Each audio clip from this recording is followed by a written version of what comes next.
Hi there, this is Darla, and today I want to talk about compassion magic as a transformational tool. So before we do, I need to present the anatomy of a transformation, which you can learn about on this channel extensively.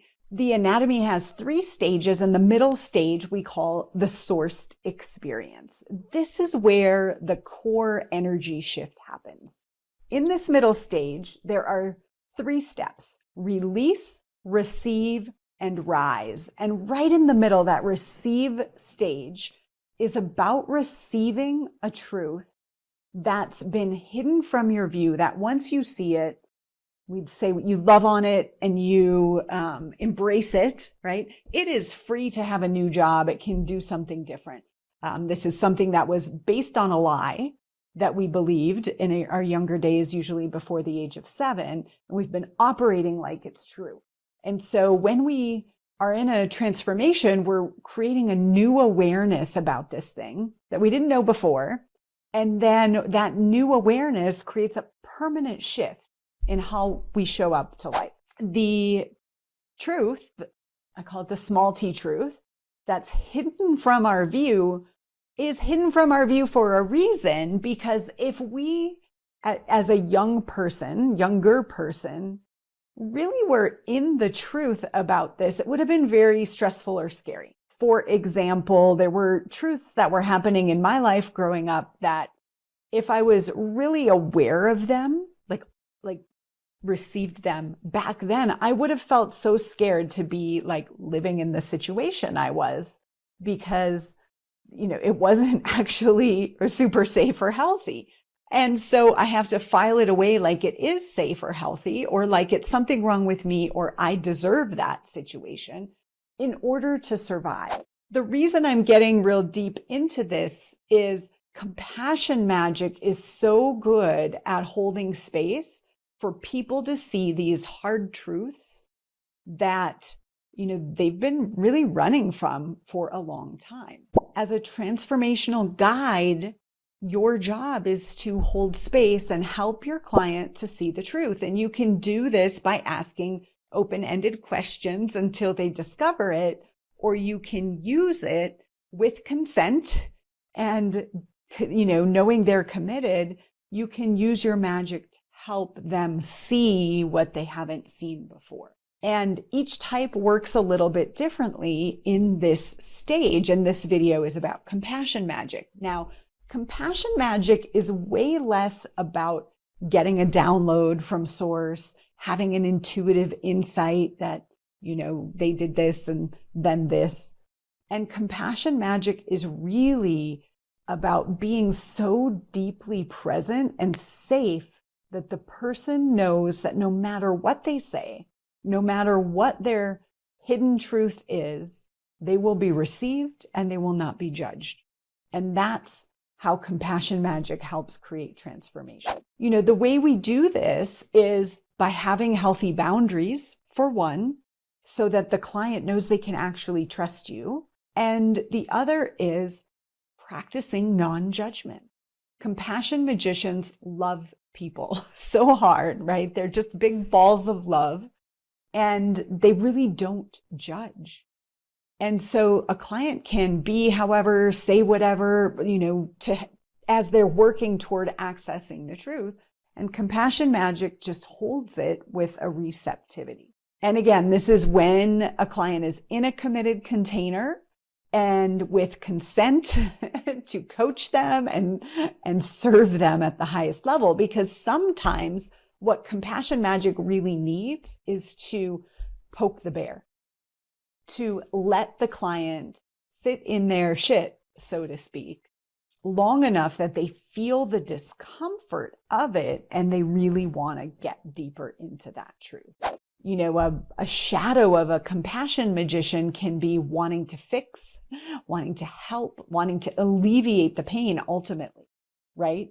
But someone who's really mastered their compassion can feel with and hold a loving space while someone grapples with the depth of their emotional experience about something. If I made a t-shirt about it, it's like compassion magicians go deep. Compassion magicians can go to the mat with you so to speak, when you're feeling your grief, feeling your anger, feeling your sadness, feeling betrayal, whatever that is, the compassion magician, doesn't judge and says, bring it, like, let's go there and let's look at what's been hidden. You want to have the tools of the anatomy. If you're a compassion magician, you don't want to just go, surfacing hard truths, sitting next to someone on a bus, for example. And you want to really be in that committed container, and you want to support them then in integrating on the other side. But I will say, for me, I have a lot of compassion magic. I hold that space of non-judgment really well. I know that's part of my magic. I learned that when I was hosting retreats and realizing that people weren't coming for the content. They were coming for the love and the space and the truth and the light. That just felt like it should come next.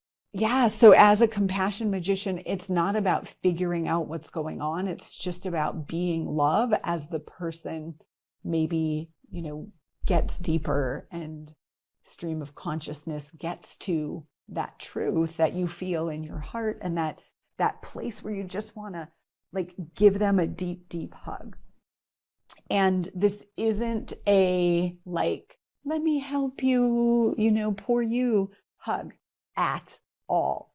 This is like a soul hug of seeing, because here's the thing that compassion magicians are great at, is seeing where the client is already beating themselves up because they were conditioned that there was something wrong with them, that they deserved to be beat up, that they were doing everything wrong, whatever it is, whatever that harsh inner voice is that maybe a parent had, that they then decided to take on for themselves.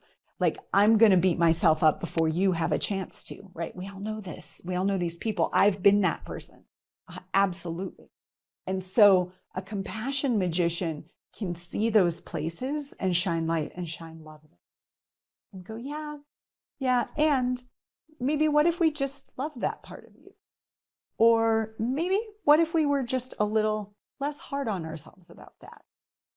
Or, wow, I imagine little Darla really went through a lot of pain about that. I'm wondering if we could just give her some love and attention and appreciation for everything that she moved through so bravely. That's compassion magic in action. I'm curious if you have a lot of this. And if so, how do you use it as a tool? And how do you kind of have good boundaries to keep yourself from using it in places where it's not your job? I'm curious if you could share that below this video. That would be amazing. How do you talk about it and how do you market it? Because this is it's something people feel from you as a business owner, as a leader, as a marketer. It's not something that people necessarily know that they need. And so with compassion magic, it's bring them in for the presenting problem and then love on them and trust the deep value of that. I'd love to know your experience of this conversation and your compassion magic in action. Please leave a comment. If you know someone who heals with their heart, who loves people into transformation in a beautifully healthy, boundaried way, share this with them, acknowledge them, say, I see you and you're magical. I'm Darla LeDoux, founder of Sourced, author of Shift the Field, and we'll see you in the next video.